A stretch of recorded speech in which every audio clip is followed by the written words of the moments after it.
a chorus of voices calling on you to devalue the naira, to allow market forces to prevail. Are you prepared to reconsider? No. I have explained that countries that play around with their currencies are countries that have enormous production capacity. They have factories in place. Their infrastructure in terms of power, communications, and security are virtually perfect. Nigeria virtually imports everything, from rice to toothpick.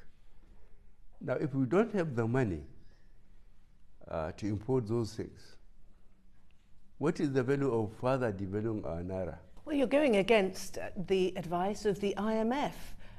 Why not? The IMF is suggesting if it is against our national interest, why can't we go against IMF advice? Another plank of your policy response to the economic situation is a halting of imports. You've already alluded to some of the vast array of imports that Nigeria has been subscribing to. That's now being phased out. This has been criticised as well as starving out local entrepreneurs, not being able to get the imported goods that they need to grow their businesses. They say that you're strangling the economy.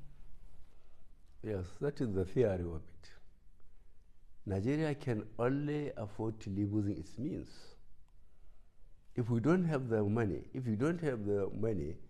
to back the naira for people to buy the dollars and import toothpick, chocolate, rice, glamorous dresses. But what about more essential things like pharmaceutical glass bottles that have to be made to a certain standard? What about steel cabling? Again, has to be made to a certain standard in order for it to be fit for purpose. We have pharmaceutical companies in Nigeria. Once upon a time, we had a survey of them. We did what was called institutional strengthening by giving them money to import machinery and essential raw materials. We have already given instruction for the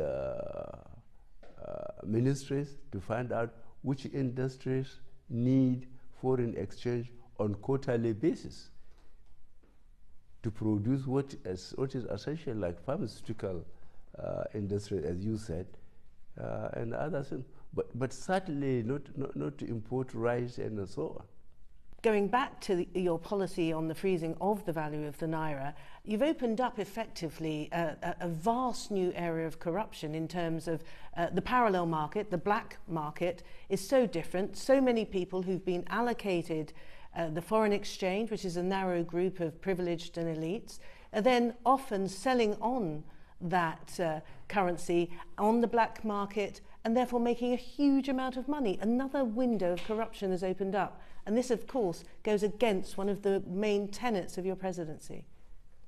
I agree with you, but we are going to check that, and we are going to apply sanctions for anybody that was given hard currency, or dollars, officially by the central bank, to go and import essential raw material, for example, for pharmaceuticals. And then because he can make 100 naira more by going to parallel market and selling it, we'll pursue them and we'll punish them. What about the